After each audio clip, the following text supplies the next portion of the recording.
Du coup, on va commencer. Vous nous entendez bien?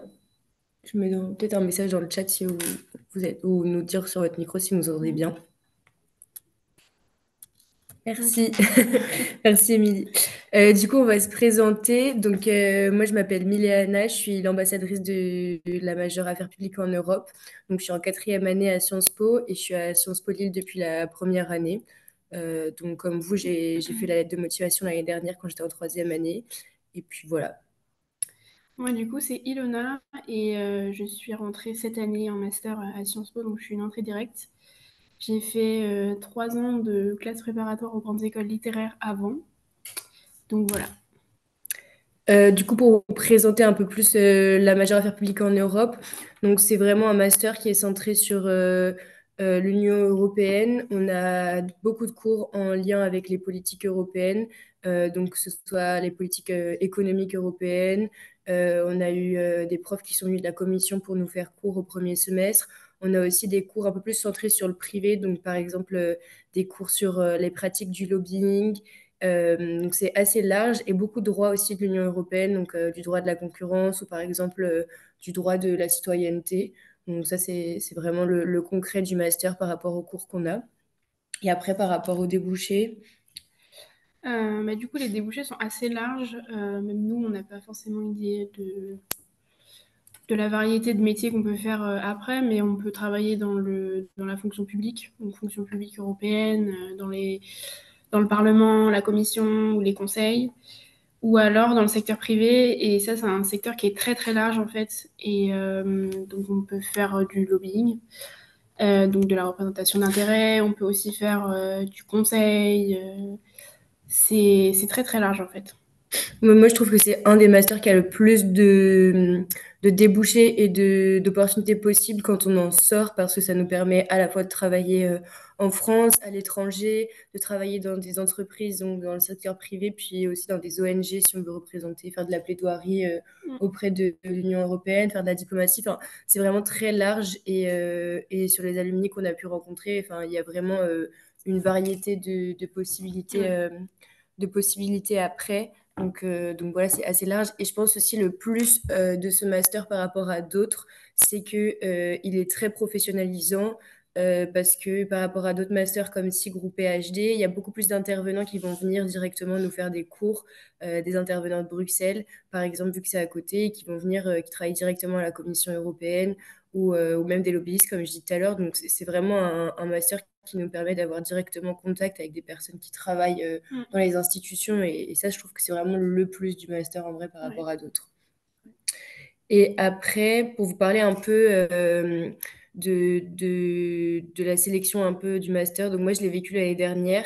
C'est un master qui n'est pas spécialement en tension par rapport à d'autres, mais il faut quand même bien justifier son projet professionnel et montrer qu'on a de l'intérêt pour ce master en particulier. Il faut bien s'appuyer par exemple sur la maquette, tirer des mots de la Mm. maquette, montrer qu'on a des cours qui nous intéressent et ouais, trouver un projet professionnel, même si le projet professionnel, vous n'allez pas le garder spécialement après. L'important, c'est juste de dire, bah voilà, ce master, il va être important parce que, par exemple, j'aimerais travailler à la commission dans telle direction générale pour faire tel métier et avec telles ambitions. Et même si ça tient pas sur le long terme, enfin, ils Mm. vont pas vérifier après que c'est ce projet professionnel que vous avez tenu. Il faut vraiment trouver un lien avec ce qui vous intéresse, quoi. Donc voilà, après c'est aussi un temps d'échange pour répondre à vos questions. Donc ben, si vous avez des questions particulières, ben, on est là pour y répondre. Donc Et voilà. même, je sais pas s'il faut rajouter pour le mémoire dans la lettre de Ouais, motivation, avoir une idée un peu du thème que vous voulez ouais, ça aborder peut dans être votre un plus mémoire. en vrai d'évoquer le mémoire. Ouais. Je sais que par exemple l'ambassadrice de l'année dernière avait dit elle était au Japon, donc elle disait qu'elle voulait faire un mémoire en lien avec le Japon et l'Union européenne. Donc Mm. ça peut être aussi quelque chose sur quoi vous pouvez vous accrocher. Mm. Donc voilà. Mais on est ouverte aux questions, donc vraiment n'hésitez pas.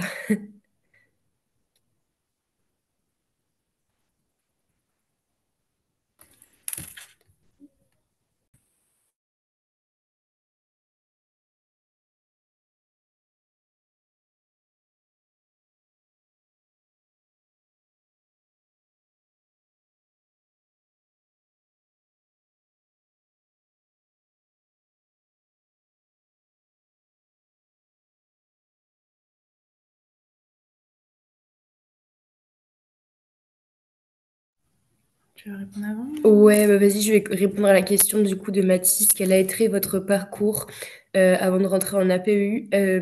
Alors du coup, moi, au début, j'étais pas du tout intéressée par le master Affaires publiques en Europe quand je suis arrivée en première année à Sciences Po. J'étais plus intéressée par du journalisme, donc ça n'avait pas spécialement de lien avec Affaires publiques européennes.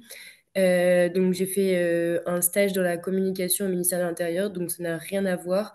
Mais finalement, les stages, c'est important, mais c'est pas ça qui va définir votre entrée dans ce master. Par contre, j'avais une expérience dans une association que j'ai fait valoir dans ma lettre de motivation. Je suis dans une association qui s'appelle C'est l'Europe pour faire de la sensibilisation un peu à l'Union européenne, comment ça fonctionne les institutions européennes, par exemple, et tout ça. Et sinon, l'année dernière aussi, je suis partie en troisième année à Budapest. Et donc, du coup, comme j'étais à Budapest et que c'est un peu le centre de l'Europe et que j'avais des cours en lien avec l'Union européenne, ça m'a permis aussi de le faire valoir dans ma lettre et de trouver, enfin, d'avoir un intérêt pour les affaires publiques en Europe. Donc voilà. Après, dans la promo, je suis pas sûre qu'il y ait beaucoup de personnes qui ont fait des stages en lien avec l'Europe directement. Donc, ça, c'est vraiment propre à vous. Si vous avez des expériences particulières en lien avec l'Europe, bah, c'est vraiment important de le mettre. Mais si vous n'avez pas fait de stage en lien avec l'Europe, c'est pas grave. Enfin, il y a d'autres choses que vous pouvez appuyer sur votre 3A, sur les cours que vous avez eus en 3A aussi. S'il y a des cours que vous avez eus en lien avec l'Union européenne, ben, mettez-le dans la lettre. Enfin, c'est hyper valorisé. Et voilà. Et tout. Ouais, moi du coup, j'ai pas fait de stage parce que, étant donné que j'étais en prépa, ça s'y prête pas forcément. Et expérience associative, j'en ai pas eu non plus, puisque bah, voilà, vous êtes peut-être pas sans savoir que du coup, la prépa, ça prend beaucoup de temps. Donc, j'ai pas d'expérience, enfin, en termes de stage, en tout cas, j'avais pas d'expérience professionnelle. Donc, c'est pas quelque chose que j'ai mis en valeur dans ma lettre, en fait. Moi, j'ai vraiment plutôt appuyé sur mon projet universitaire, le mémoire, même le projet professionnel, voilà. C'est quoi notre projet futur? Bah alors moi, c'est un peu changé entre ce que j'avais envie en troisième année quand j'ai fait ma lettre et maintenant, vu que j'ai découvert encore d'autres métiers. Mais j'hésite encore entre plusieurs carrières, notamment entre le public et le privé. C'est vrai que dans ma lettre, j'ai beaucoup appuyé sur le fait que, par exemple, je voulais intégrer la Commission européenne et faire les concours EPSO, ou aussi faire un stage Blue Book. Comme ça montrait que bah, j'avais un intérêt particulier pour l'Union européenne et la fonction publique européenne. Et j'ai dit notamment, par exemple, que je voulais... moi, j'étais intéressée par tout ce qui était question d'élargissement de l'Union européenne. Donc, j'ai cité l'exemple de la DG NIR qui est à la Commission et donc dit que je voulais travailler par exemple dedans. Et après, maintenant, ce qui m'intéresse un peu plus aussi, c'est tout ce qui est en lien avec le lobbying, enfin la représentation d'intérêts. Donc, c'est un peu différent, mais finalement, l'un n'empêche pas l'autre parce que à Bruxelles, il y a beaucoup de carrières qui bougent et les postes bougent pas mal, donc on peut faire l'un et puis ensuite faire l'autre ou inversement. Mm. Ouais, moi non plus, j'ai pas d'idée spécifique. Après, je sais que dans ma lettre, j'avais dit que éventuellement, j'aimerais bien faire une carrière dans la fonction publique, mais que avant de me lancer, je trouvais pertinent de peut-être me familiariser un peu avec le secteur privé. Donc voilà, enfin, vraiment, j'ai pas donné de précision supplémentaire pendant l'entretien parce que on m'en a pas demandé non plus, donc c'est pas forcément capital, je pense, de savoir ce que tu veux faire après le master. D'abord, montre que tu as envie de rentrer dans le master et après, je pense que. Bah, je pense que pour les entrées directes, c'est un peu moins important, mais pour Ouais, ceux qui viennent, qui sont en 3, c'est quand même important oui, d'avoir c'est au vrai. moins noté bah, un secteur particulier si tu veux travailler dans le privé ou une direction particulière si tu dis que tu veux travailler à la commission pour vraiment montrer que tu as fait des recherches et que tu as un intérêt particulier. Parce que si tu restes très vaste dans ta lettre de motivation, enfin, ça fait très superflu et ça ne montre Mm. pas que tu es un peu plus loin finalement. Et voilà. Et pour le concours EPSO, oui, enfin, j'ai dit que j'aimerais le faire. Après, il faut savoir que les concours européens, ils ont lieu que tous les 3 ans ou les 5 ans, il me semble. Et donc, du coup, c'est plutôt des postes de contractuels à la commission. Et ensuite, on peut repasser les concours. Mais c'est très dur enfin, d'avoir une place sur ces concours. Ensuite, après, on est sur liste d'attente. Il faut attendre que les postes se libèrent. Donc, Donc, ce sera pas pour tout de Ouais. suite, en tout cas. Bah, après, en fait, il y a eu une grosse pause de Ouais. concours EPSO, donc c'est pour ça que là, il n'y en a pas eu depuis un bon moment. Mais normalement, ça devrait reprendre l'année prochaine. Donc, c'est un bon point à mettre en avant, je pense, dans votre lettre. Si c'est ce qui vous Mm. intéresse, le concours EPSO, je sais qu'ils sont assez sensibles. Enfin, en tout cas, le directeur du master, là, il est assez sensible au fait qu'on puisse vouloir faire le concours. Donc, si c'est quelque chose qui vous intéresse, bah déjà, n'hésitez pas à vous renseigner et je pense que vous pouvez le mettre dans votre lettre. Oui, en vrai, Monsieur Braque, il valorise aussi beaucoup Mm. quand vous avez, que ce soit pour le concours EPSO et aussi, mettez que vous êtes intéressé par le droit européen ou si vous avez fait des cours de droit européen pendant votre 3A, vraiment mettez-le dans la lettre parce que comme c'est un prof de droit européen, généralement, il aime bien Mm. et il va mettre le dossier en haut de la pile, quoi. La focale sur le parcours. Ah, tu sais, en 5 on Ah peut oui, c'est choisir vrai, un ouais. parcours. Non, dans ma lettre, j'en avais pas parlé. Après, ça peut être intéressant aussi en fonction de ton parcours à toi, de parler par exemple du double diplôme avec Szeged. Je sais qu'il y en a quand même quelques-uns dans la promo qui veulent le faire. Et c'est vrai que comme c'est un double diplôme qui est que avec Mm. le master en affaires publiques en Europe, ça peut avoir du sens de le mettre dans ta lettre, de dire voilà, je choisis ce master parce que c'est le seul qui a un double diplôme avec l'université de Szeged en Hongrie. Et donc, c'est intéressant de le faire. Après, le parcours enjeu écologique ou UE dans le monde globalisé, c'est vrai que j'en avais pas parlé parce que c'est pas quelque chose qu'on m'avait présenté trop justement pendant la 3A et quand j'ai choisi le master. Et même là, en vrai, on nous en a toujours pas trop parlé en quatrième Mm. année. Donc pour l'instant, c'est pas quelque chose qui est hyper différent. Ce sera juste des cours qui seront spécifiques à notre semestre de cinquième année, mais il y aura pas une grosse différence. En fait, c'est vraiment propre à toi et à ton parcours. Si par exemple, tu es intéressé par les enjeux écologiques, oui, là, ça fait sens de mettre dans ta lettre parcours enjeux écologiques, j'aimerais le Mm. faire pendant la 5A, quoi. Ouais, c'est sûr. Après, moi, je sais que j'en ai parlé dans ma lettre. Après, c'est un peu différent. Moi, je suis une entrée directe, donc je sais pas si ça Mm. s'applique à avocat, mais bah, déjà, si tu as une idée de ce que tu veux prendre, je pense que t'es pas obligé de te garder de le dire, quoi. Si tu sais que tu veux prendre, mettons, enjeu écologique parce que tu as un attrait particulier pour cet enjeu-là, enfin, mets-le, quoi. Et après, pour la question sur les idées concrètes de mémoire dans les lettres, pareil, moi je suis en entrée directe, donc je sais pas si ça s'applique à vous, mais en tout cas, moi j'en avais parlé. Après, enfin, j'avais donné un thème très très large et qui d'ailleurs coïncide pas forcément avec enfin, le mémoire que j'écris là cette année. Moi, c'était le thème des politiques environnementales de l'UE. Donc, j'en suis assez loin, mais déjà, si vous avez un champ d'études, je pense que ça peut être bien de le mettre. Et à mon avis, je pense que il faut commencer peut-être à réfléchir un petit peu, voilà, juste au champ d'études. Après, ça n'a pas besoin d'être fixé, hein, mais au moins montrer que vous êtes déjà dans la dynamique voilà, vous êtes en master, vous commencez à réfléchir à votre mémoire. Voilà, je pense que ça peut être intéressant. Moi, j'avais pas du tout d'idée concrète de mémoire dans ma lettre. D'ailleurs, j'en avais pas non plus l'année dernière. Ça me paraissait quelque chose qui était assez loin. En vrai, le Mhm. mémoire, j'ai eu plus de mal à me mettre en route par rapport à ça en quatrième année. Après, c'est quelque chose, en fait, si toi, ça dépend des points que tu veux aborder dans ta lettre.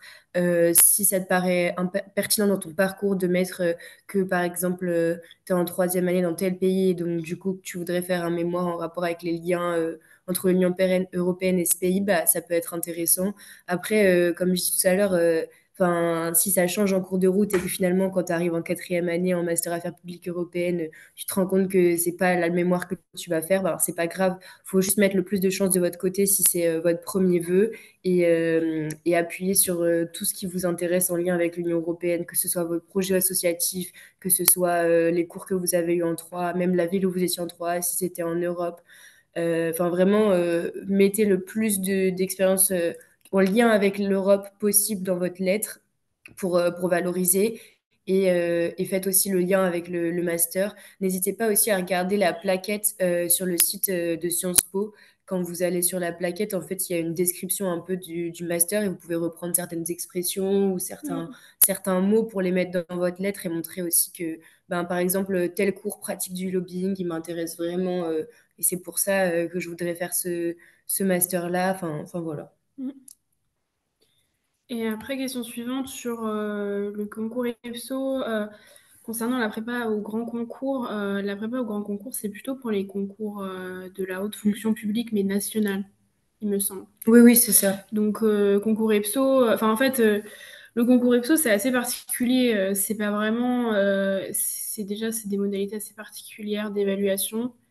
Euh, je sais plus exactement ce qu'il contient, mais en fait, c'est pas vraiment comme, mettons, le concours de l'INSP, où là, il y a des épreuves à dissertation sur des sujets. Là, c'est pas du tout les mêmes modalités. Et donc, c'est pour ça qu'une prépa, enfin, déjà une prépa pour le concours EPSO, je sais pas si c'est très pertinent. Mais en tout cas, la prépa au grand concours ne prépare pas au concours EPSO. Bah, c'est des épreuves qui sont un peu plus comme les épreuves un peu d'école de commerce. Enfin, c'est des épreuves, par exemple, de logique. Il y a des épreuves de logique, par exemple, avec trois triangles, avec des dessins noirs et blancs. Il faut retrouver lequel correspond. C'est des tests de logique, en Voilà, fait. des tests de logique. Il y a aussi des tests de faute Informatique. d'orthographe ou de reformulation. En fait, c'est pas forcément comme à l'INSP où il y a beaucoup de choses à faire, enfin, de matières à apprendre, par exemple, de droit ou ce genre de Ouais. choses. Là, ça va plus à des évaluations de logique, d'orthographe. Et il y a aussi forcément un peu de la connaissance des institutions, et beaucoup de langues aussi, parce que du coup, il Mm. faut choisir si on fait les épreuves en français ou en anglais. Mais vraiment, après ce concours, ce qui est intéressant dans le Master Affaires publiques en Europe, c'est que bah, les personnes qui travaillent à la commission, qui viennent nous donner des cours, ont eu l'occasion de passer ce concours et donc nous en ont parlé, nous ont présenté les épreuves. Et comme il a lieu enfin, tous les 3 ou 5 ans, bah, en fait, on le repasse plusieurs fois. Donc, il y a un peu la première fois où c'est un test, la deuxième fois où Mm. on a peut-être une chance d'y arriver, mais voilà, quoi, il y en a qui le font plusieurs fois sur leur opportunité. Enfin, sur leur vie, pardon. Mm. Et Après, il a lieu tous les ans, hein, mais juste pour rectifier, il n'a pas eu lieu là pendant 5 ans, il me semble. Donc, ouais, c'est ça. enfin, il a été mis en pause. Donc, après, normalement, il y a tous les ans, on va dire, un appel d'air pour d'autres, enfin, des étudiants qui candidatent et qui sont retenus, ensuite qui sont sur la liste. Et généralement, en fait, ils attendent que du coup, cette liste de candidats retenus soit épuisée parce que ensuite les différents services du coup européens, enfin des institutions européennes, ont accès à cette liste-là et puis souvent ils piochent en fait dans les Ouais. candidats retenus et jusqu'à ce que justement la liste soit vidée quoi. Et Ouais. ensuite ils organisent une autre édition et voilà quoi. Oui, puisqu'en fait, le concours ne permet pas d'avoir directement une place à la commission. Il faut attendre un certain temps, en fait, que les postes se libèrent Ouais. pour pouvoir avoir un poste à la commission. Quel est le nombre de FIFA dans notre promo? Je pense que c'est Euh, 6? 10 peut-être. Ouais, moi, je dirais une dizaine ou une Ouais, douzaine. sachant qu'on est 35. C'est vrai qu'avant, il y avait énormément de FIFA dans le Master Affaires publiques en Europe. C'était à peu près moitié-moitié. Ouais. Maintenant, c'est beaucoup plus diversifié. Il y a des FIFA à peu près dans toutes les majeures. Donc, ça a pas mal changé par rapport à ça. Mais il y a quand même une bonne douzaine de FIFA en Ouais. vrai. On est Ouais, 35, 36 dans le Master à peu ouais, près. c'est ça. Voilà. C'est ça. Et puis après, deuxième vœu. Après, ça, je sais pas, parce que du Ouais, coup, toi, tu n'as pas eu de deuxième vœu. moi, je suis en entrée directe. Moi, j'avais défendu un projet pro un peu différent, mais similaire quand même. J'avais mis en deuxième vœu PhD, mais après, ça dépend aussi de ce que vous souhaitez faire. Et en fait, j'avais quand même mis en avant que je souhaitais quand même travailler à la Commission européenne, mais pas dans la même, par exemple, DG, et en disant que je pouvais travailler à la DG ECO, qui était plus dans tout ce qui était humanitaire, par exemple. Mais c'est tout à fait possible de mettre un deuxième vœu qui n'a pas du tout le même projet que votre premier vœu. À partir du moment où ça a du sens, vous avez le droit d'être intéressé par des choses différentes. Donc, pas obligé de défendre le même projet professionnel. Euh, Enfin, voilà, franchement, c'est pas ça fera pas une grosse différence. De toute façon, c'est pas les mêmes personnes qui liront vos lettres, donc Mm. ce sera pas grave, quoi. Donc, voilà.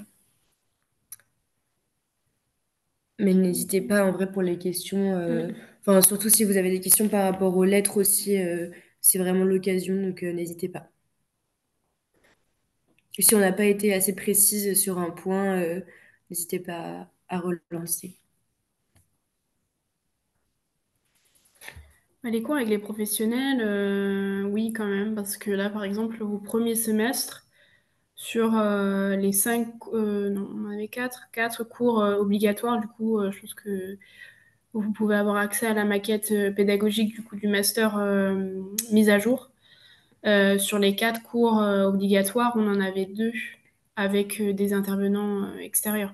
Et en plus, souvent, quand ce sont des professionnels, du coup, là, c'était des gens qui travaillaient à la commission. Souvent, c'est un cours qui est donné avec plusieurs intervenants. Enfin, c'est collectif, quoi. Donc, c'est intéressant parce que souvent, il y a, enfin, mettons là, par exemple, pour le cours analyse des politiques européennes, analyse économique des politiques européennes, on avait trois intervenants et chacun avait son domaine d'expertise particulier du coup à la commission. Mm. Il y en avait un qui était environnement, l'autre énergie et l'autre enfin question économique pure. Donc c'est assez intéressant comme ça permet de croiser un peu les approches et justement de se mettre en relation avec des professionnels parce que on sait très bien que la fonction publique européenne est quand même assez est en tension, quoi. Donc, au moins, ça fait peut-être éventuellement des contacts supplémentaires et un bon aperçu de ce que c'est, en fait, aussi de travailler à la commission parce que souvent, ils ont des questions sur leur quotidien et même sur les affaires qu'ils traitent, enfin, la réalité de leur métier, en fait, qu'on peut poser en cours. Et ça permet d'avoir des échanges supplémentaires, en fait, enfin, qui concernent le projet professionnel, en fait.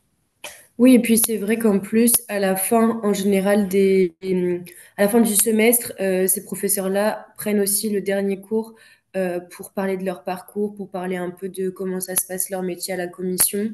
Donc en fait, enfin, depuis le début de l'année, on a rencontré déjà plus d'une dizaine de professionnels dans la fonction publique et dans la fonction privée, à la fois des professeurs qui nous ont donné cours et aussi bah, il y a l'opportunité d'aller à Bruxelles, donc on a pu rencontrer des personnes aussi qui travaillent à Bruxelles. Et là, enfin, moi j'ai trouvé que le premier semestre c'était plus tourné un peu sur le secteur public et le deuxième semestre un peu plus tourné sur le secteur privé parce qu'on a par exemple un ancien élève de Sciences Po Rennes qui travaille maintenant dans un cabinet de conseil à Bruxelles qui nous donne un peu des cours sur les pratiques de lobbying avec des cas pratiques et donc du coup c'est par exemple il nous envoie un mail, il nous dit bah voilà vous êtes enfin, je travaille dans telle entreprise, par exemple, je travaille pour Jacques Mus et j'aimerais que vous me fassiez du lobbying pour tel événement, etc., par rapport à telle loi. Et ensuite, c'est à nous de lui mettre en place un projet un peu pour vendre un peu ses pratiques de lobbying et qui nous donne un peu, voir s'il va acheter nos conseils de lobbying. Donc, c'est vraiment du pratique. Et d'ailleurs, on ne l'a pas évoqué juste avant, mais c'est aussi un master affaires publiques en Europe qui n'a plus vraiment de partiel. Ben, en fait, on n'en a plus, à part peut-être la Ouais. transverse.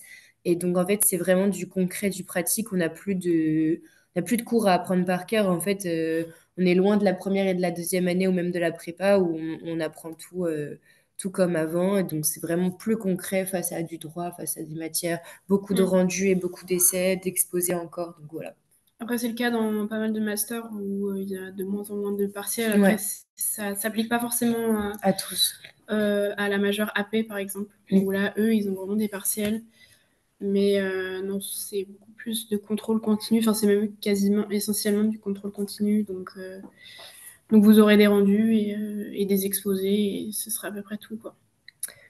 Euh, alors, est-ce que Je j'avais pense que c'est pour toi. tourné toutes mes expériences dans le sens de PhD pour les défendre? Bah, en vrai, ce que je te conseille, enfin, moi, ce que j'avais fait, c'est que j'avais un peu enfin, repris mon CV et toutes mes expériences personnelles.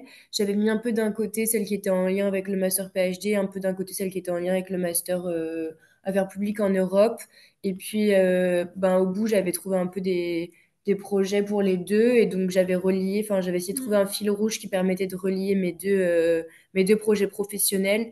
Donc, Donc sur PhD, forcément, j'ai un peu plus joué sur ce qui était associatif et sur ma lettre pour affaires publiques en Europe, j'ai joué oui, sur tout ce qui était vraiment en lien avec l'Europe, toutes mes expériences, Ma 3, Budapest et tout ça, quoi. Donc je dirais que j'ai mis quasiment les mêmes expériences parce que mon parcours c'est le même, mais il y a une lettre où j'ai plus appuyé sur ce qui était en lien avec l'humanitaire et une lettre où j'ai plus appuyé sur ce qui était en lien avec l'Europe Mm. finalement. Mais après, j'ai pas supprimé certaines expériences parce que c'est les mêmes expériences que j'ai dans les deux lettres. Mm.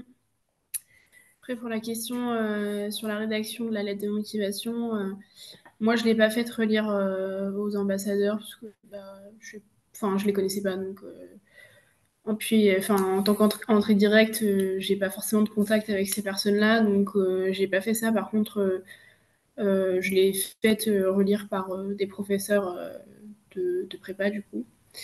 Et c'est ça qui m'a aidé. Après, j'ai pas vraiment suivi de modèle.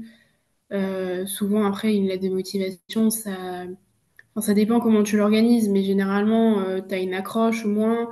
Ensuite, tu exposes ton intérêt en fait pour ce à quoi tu candidates. Donc là, pour le master, faut que ce soit un minimum structuré, enfin que ce soit pas tout, enfin mettons, enfin que ce soit pas trop brouillon quoi. Et ensuite, voilà, tu montres pourquoi justement t'es l'élève qui cherche quoi. Moi, je sais que c'est comme ça que je l'ai construite ma lettre. Mm. Après, il y a d'autres formes, hein. C'est pas forcément fixe. Mais voilà à peu près ce qu'il faut que tu abordes en fait dans la lettre pour qu'elle soit efficace.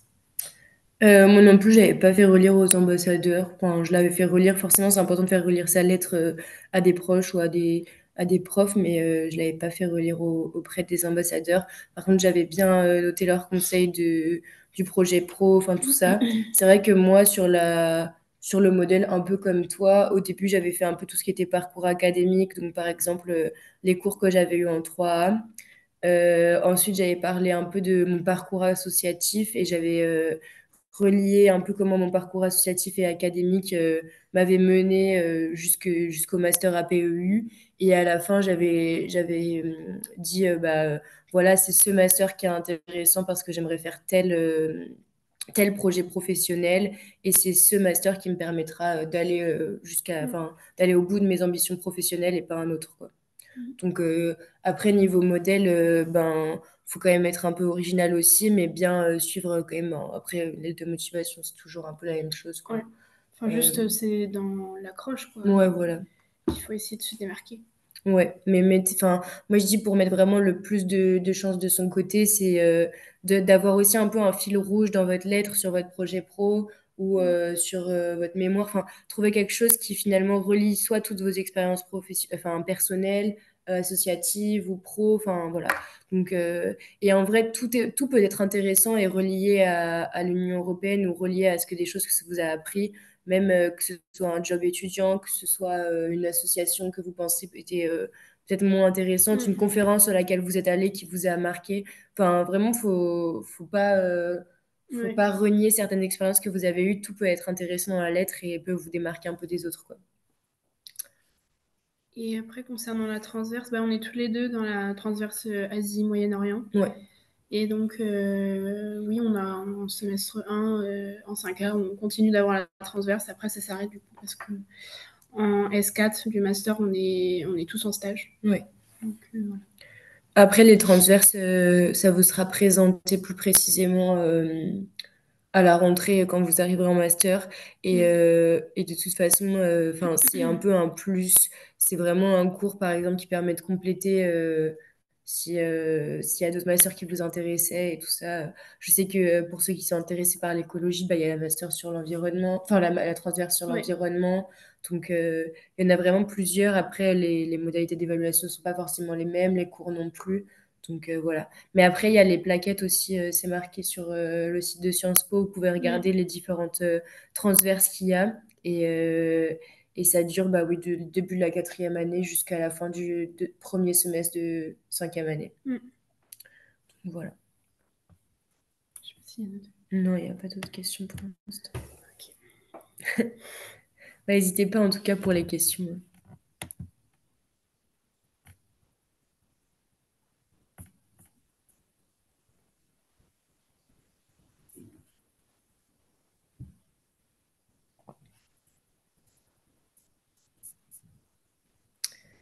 Est-ce qu'on est guidé dans la recherche de stage? Oui.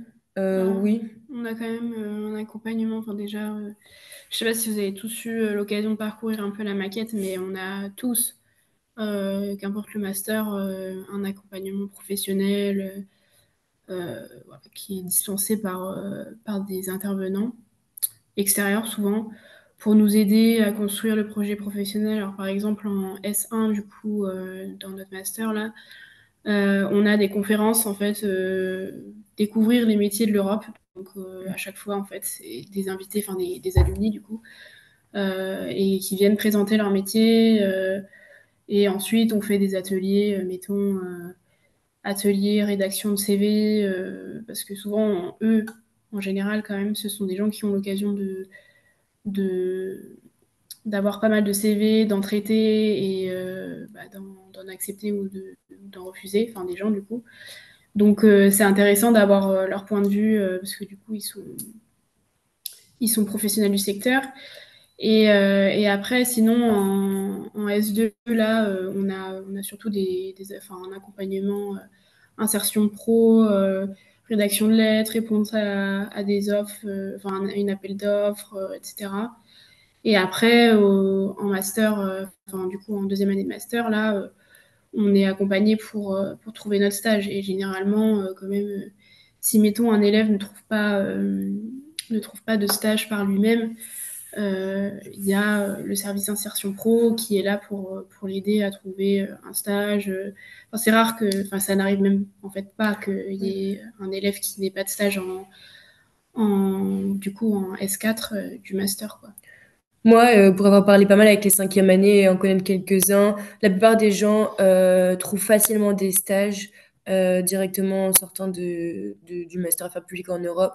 Après, c'est vrai que c'est plus ceux qui prennent plus de temps à avoir un stage, c'est aussi des gens qui ont envie de quelque chose de très particulier, ont des secteurs très précis en tête ou des milieux très précis, et donc du coup qui prennent plus de temps à avoir le stage qu'ils attendent.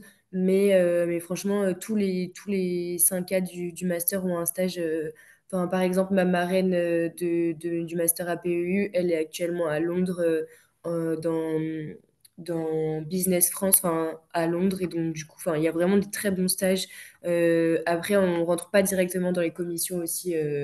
Enfin, il y a plus, enfin, en fait, il faut tenter, mais il y a plusieurs possibilités. On peut rentrer aussi au Parlement. Enfin, franchement, niveau stage, Ouais. il y a quand même beaucoup d'opportunités différentes.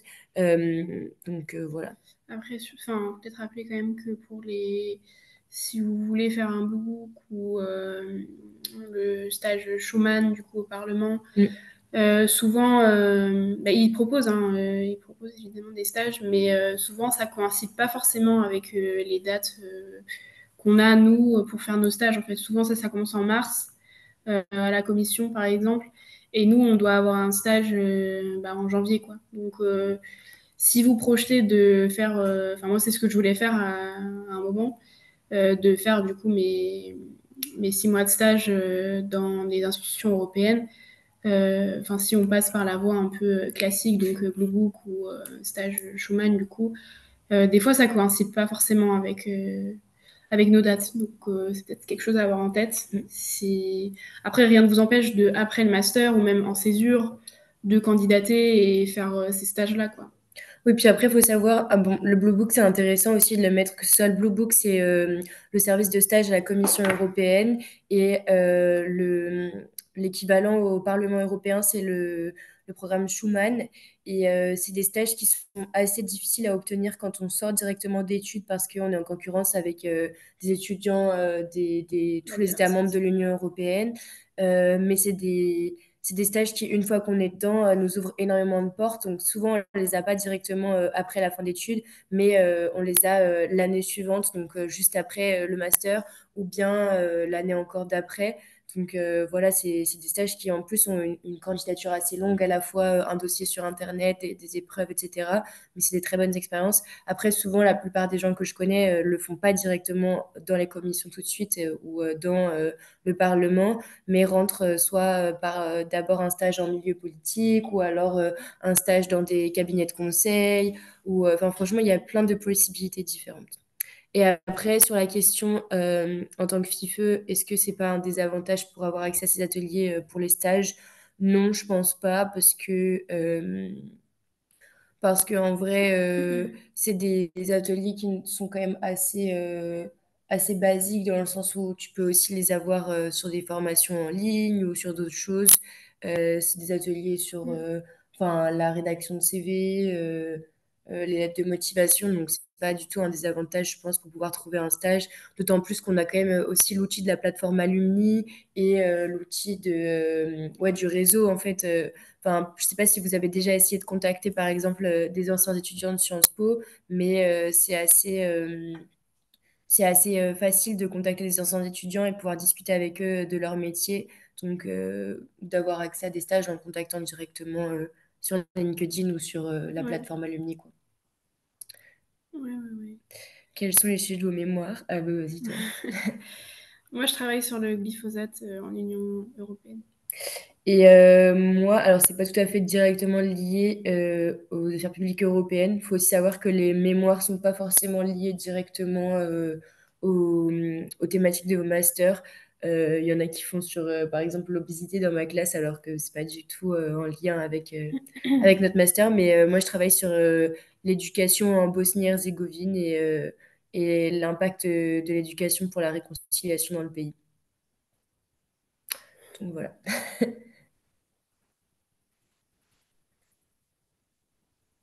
Peut-être que s'il n'y a pas d'autres questions, on va conclure. On attend Ouais, encore un peu.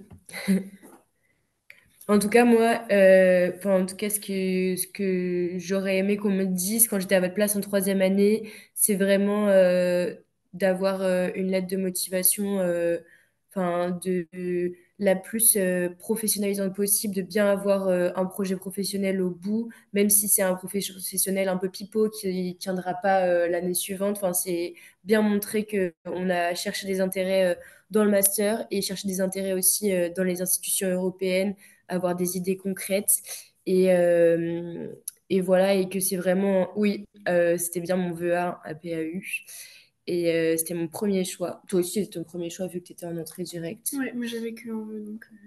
Donc vraiment, oui, pour le mémoire, ça peut être tout sujet sans rapport direct avec l'Union européenne. Ouais, C'est c'est pas, un peu ça peut être l'occasion lié, aussi ouais, ça peut être lié aussi de. avec tes projets associatifs ou personnels.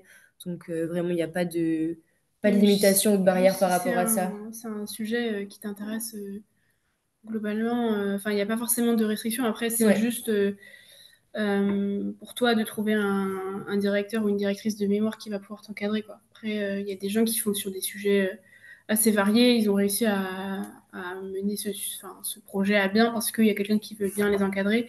Après, il y a des sujets un peu plus compliqués où là, par exemple, certains étudiants sont obligés de faire appel à des gens extérieurs à Sciences Po Lille, quoi. ouais, Ça peut arriver quand c'est des sujets, par exemple, bah, par exemple, il y a quelqu'un dans la classe qui fait un sujet de mémoire qui est centré sur le droit pénal. Et donc là, vu qu'on n'a pas forcément de cours de droit pénal à Sciences Po, il me semble qu'il a dû demander à quelqu'un qui n'est pas à Sciences Po de l'encadrer. ouais. Mais c'est pareil pour les mémoires aussi, si ça peut vous donner des idées pour vous projeter. Si vous avez sur le site de Sciences Po, vous pouvez voir les anciens mémoires des étudiants en APEU, donc ça peut vous donner des idées aussi. Donc voilà. Et je sais plus ce que je disais avant sur les choses importantes, enfin, avoir bien un projet professionnel et Ouais, ben, en tout cas, un projet professionnel, après, c'est. ou avoir un Enfin, fil rouge, en tout cas dans la ouais, lettre, quelque chose qui montre que que vous êtes oui. intéressé vraiment pour les affaires publiques européennes et pas autre chose, et que ce soit des Mm. intérêts dans la commission. Enfin, pour moi, le but aussi, c'est que quand on lit votre lettre, on se dit, ah bah là, lui ou ils ont vraiment envie d'aller en Ouais, affaires publiques européennes pour travailler à Bruxelles et ils ont vraiment besoin d'aller dans ce master. Donc voilà. c'est vrai. Mais en tout cas, enfin, je sais pas si on le vend bien, mais moi, je suis hyper contente d'être en affaires publiques européennes. C'est pas du tout ce que j'avais imaginé quand j'étais arrivée en première année, mais je suis très contente. Je trouve que c'est un master qui est très professionnalisant et qui nous permet vraiment bien de se projeter dans le futur proche de quand on va rentrer en activité professionnelle. et qui a des cours vraiment concrets, enfin, par rapport à première et deuxième année où on était vraiment sur du basique général sur de l'économie, du droit. Là, on rentre vraiment dans le concret. Donc après une troisième année où c'était des cours assez spécifiques aussi qu'on a choisi, bah, c'est vrai que ça me plaît vraiment, quoi. Mm. Et ce qui est intéressant aussi dans le master, si vous consultez la maquette, vous verrez qu'on a des cours électifs. Enfin, c'est le cas Ouais, dans toutes les majeures, hein, mais ça vous permet vraiment de choisir en fait bah, un parcours qui est à votre image, quoi. Donc, c'est intéressant en master. voilà. Donc, s'il n'y a pas d'autres questions, on va conclure.